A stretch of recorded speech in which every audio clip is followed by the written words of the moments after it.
বড় খবর, পশ্চিমবঙ্গে নতুন বিজেপি সরকারের নতুন পদক্ষেপ।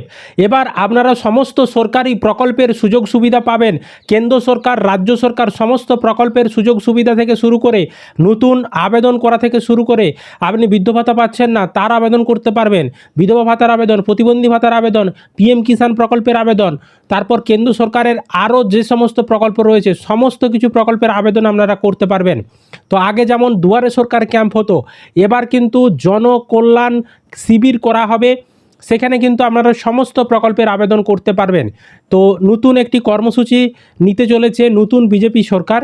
তো কি কি আপডেট এসেছে, কিভাবে কি সুযোগ সুবিধা পাবেন, কি কি সুযোগ সুবিধা পাবেন, এই সমস্ত বিষয় নিয়ে আমরা আজকের এই ভিডিওতে আলোচনা করব।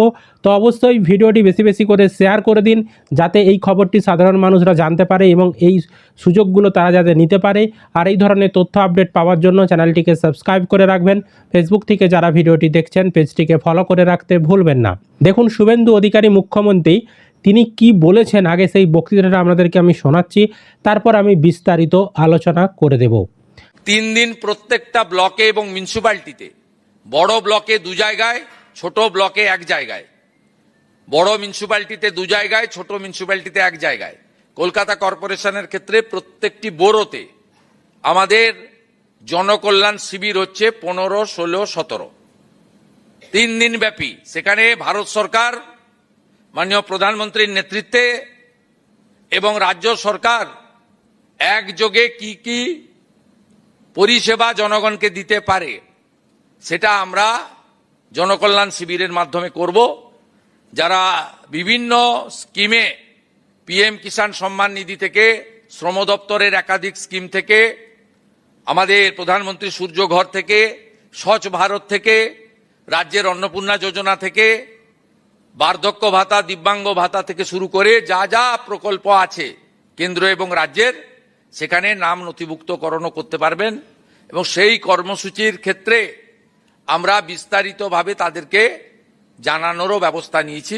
আপনাদের সকলের মাধ্যমে জনগণের কাছে এই বার্তা পৌঁছে দিতে চাই, যাতে জনগণের অংশগ্রহণ হয়।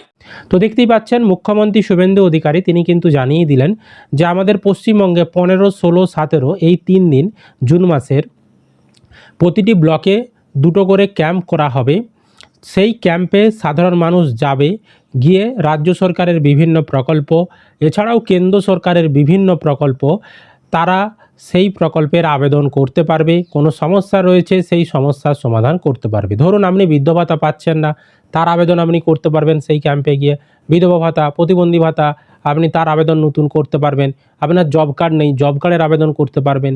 এছাড়াও পিএম কিষাণ প্রকল্পে আবেদন করতে চাইছেন, তার আবেদন করতে পারবেন। পিএম কিষাণে টাকা পাচ্ছেন না, কোনো সমস্যা রয়েছে। এছাড়াও আবাস যোজনা, বাড়ি, আরও অনেক প্রকল্প রয়েছে কেন্দ্র সরকারের, সেই সমস্ত প্রকল্পের আপনারা আবেদন করতে পারবেন। এছাড়াও রাজ্য সরকারের যা যা প্রকল্প বর্তমানে চালু রয়েছে সমস্ত কিছুর কিন্তু আবেদন এবং তার সমস্যার সমাধান আপনারা করতে পারবেন।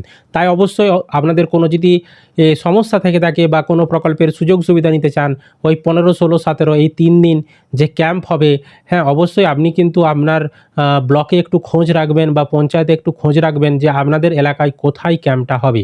সেখানে আপনি অবশ্যই যাবেন, সঙ্গে কিন্তু অবশ্যই যা কাগজ রয়েছে আপনার সমস্ত অরিজিনাল নিয়ে যাবেন, নইলে আবার বাড়ি আসতে হবে, আবার নিয়ে যেতে হবে, তাতে ঝামেলা হবে। তাই একবারেই নিয়ে চলে যাবেন। আধার কার্ড, ভোটার কার্ড, ব্যাংকের পাসবই, জমির রেকর্ড থাকলে জমির রেকর্ড, তারপর ছবি, যা যা রয়েছে আপনার ডকুমেন্টসের ফাইল সমস্ত কিছু আপনারা নিয়ে যাবেন এবং সেখানে আপনারা সেই যে প্রকল্পের আবেদন করতে চাইছেন তার আবেদন করবেন বা কোনো সমস্যা থাকলে সেই সমস্যার সমাধান করাবেন। সেখানে সরকারি আধিকারিকরা সবাই কিন্তু থাকবে। আগে যেরকম ঠিক দুয়ারে সরকার ক্যাম্পে হতো আগের সরকারের, সেখানে সমস্ত দপ্তর আসতো, সেখানে আপনারা সাধারণ মানুষ আবেদন করতেন, সমস্যার সমাধান করতেন, ঠিক সেই রকমই কিন্তু এই জনকল্যাণ শিবিরে আপনারা সাহায্য নিতে পারবেন। বুঝতে পেরেছি?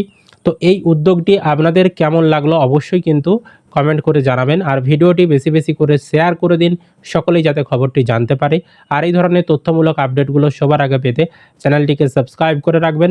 ফেসবুক থেকে যারা ভিডিওটি দেখছেন পেজটিকে ফলো করে রাখতে ভুলবেন না।